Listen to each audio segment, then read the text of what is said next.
Benvenuti al nuovo appuntamento con l'agenda di Sardinian Life, la rubrica con i consigli su come e dove passare il vostro tempo libero in Sardegna. Vediamo alcuni degli eventi più importanti che ci attendono il prossimo weekend. Partiamo da Teulada il 5-6 maggio con Primavera Teuladina. Musica, esibizioni folk, escursioni in gommone, cene in piazza a base di carne e pesce allieteranno il weekend in una delle località turistiche più attraenti della Sardegna. Tutte le informazioni le possiamo trovare sulla pagina dell'Associazione Primavera Sulcitana.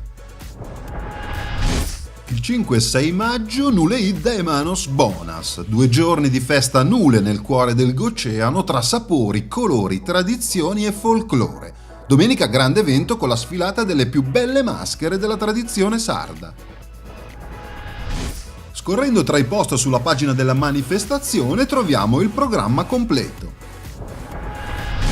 1-2 giorni ricca di appuntamenti a Escolca il 5-6 maggio con la festa dell'olio e del pane. Dimostrazioni e laboratori dedicati ai 2 prodotti di eccellenza, poi tanta musica e domenica sera lo spettacolo di Giobbe Covatta.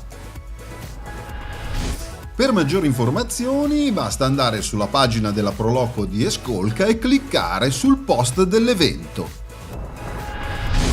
A Bortigali il 5-6 maggio Primavera nel cuore della Sardegna. Al via la terza edizione che presenterà una vetrina su cultura e tradizioni del territorio, con laboratori, dimostrazioni e visite guidate ai tesori di Bortigali.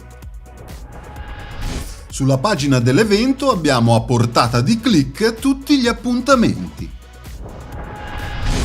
Domenica 6 maggio a Nuraminis, Sagra della Primavera. Protagonisti asparagi e mandorle da gustare nei piatti tipici della tradizione. Poi convegni e visite guidate nei siti che rientrano nel circuito Monumenti Aperti.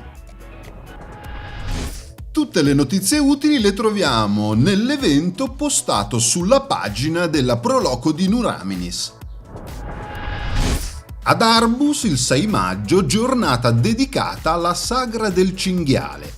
Musica e intrattenimenti faranno da contorno alla degustazione di piatti tipici a base di carne di cinghiale che si potranno degustare nei ristoranti del paese. L'evento con tutte le info utili è pubblicato sulla pagina Comitato San Lussorio Arbus. Vi ricordo che tutti gli appuntamenti sono online sulla pagina Facebook di Sardinian Life. Se invece volete segnalare o promuovere il vostro evento in questa agenda, inviate una mail a info@sardinianlife.it.